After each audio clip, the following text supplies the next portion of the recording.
আল্লাহ বলছেন, যদি আপনি সত্যিকার অর্থে এমন মানুষে পরিণত হতে চান যারা আখিরাতকে প্রাধান্য দেয়, তাহলে রাগান্বিত অবস্থাতেও আপনার ক্ষমা করা শিখতে হবে। কি চমৎকার এক মানদণ্ড তিনি দিয়েছেন! এটা সর্বোচ্চ সামর্থ্য সম্পন্ন লোকদের জন্য। আল্লাহ আমাদেরকে সে তৌফিক দান করুন। এর পরের আয়াতে তিনি বলেন, আপনি রেগে যেতে পারেন, প্রতিশোধও নিতে পারেন। যদি আপনার সাথে খারাপ কিছু করা হয়, আপনি তা ফিরিয়ে দিতে পারেন। কেউ আপনাকে চর দিলে আপনি তাকেও চরও দিতে পারেন। এর অনুমোদন ইসলামে আছে। প্রতিশোধ ইসলামে অনুমোদিত, কিন্তু ন্যায় বিচারের স্বার্থে ব্যক্তি পর্যায়ে না হয়ে বিচার ব্যবস্থার মধ্য দিয়ে যেতে হবে। এটা ইসলাম অনুমোদিত।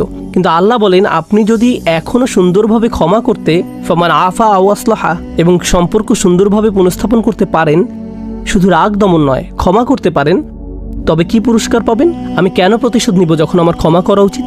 কেন আমি একটির পরিবর্তে অন্যটি নেব? তিনি বলেন, ফাআজরুহু আলাল্লাহ। স্মরণ করে দেখুন, আগে তিনি বলছেন তার কাছে যা আছে তা উত্তম ও চিরস্থায়ী। এবার তিনি বলছেন, আপনি যদি কাউকে ক্ষমা করতে চান, আপনার রাগ দমন করেন, এর পুরস্কার এত ব্যাপক যে এটা বর্ণনা করা সম্ভব না। শুধু এটাই বলা যায় যে তা আল্লাহর কাছে আছে। আল্লাহই আপনাকে দেখবেন, আল্লাহই আপনাকে দেখবেন। এর বর্ণনা এতই বিস্তৃত যে শুধু এটুকুই বলা যায়, আল্লাহর হেফাজতে আছে আপনার পুরস্কার। সুবহানাল্লাহ। আল্লাহ আমাদের সবাইকে রাগ নিয়ন্ত্রণ সহজ করে দিন, শান্ত থাকার তৌফিক দান করুন।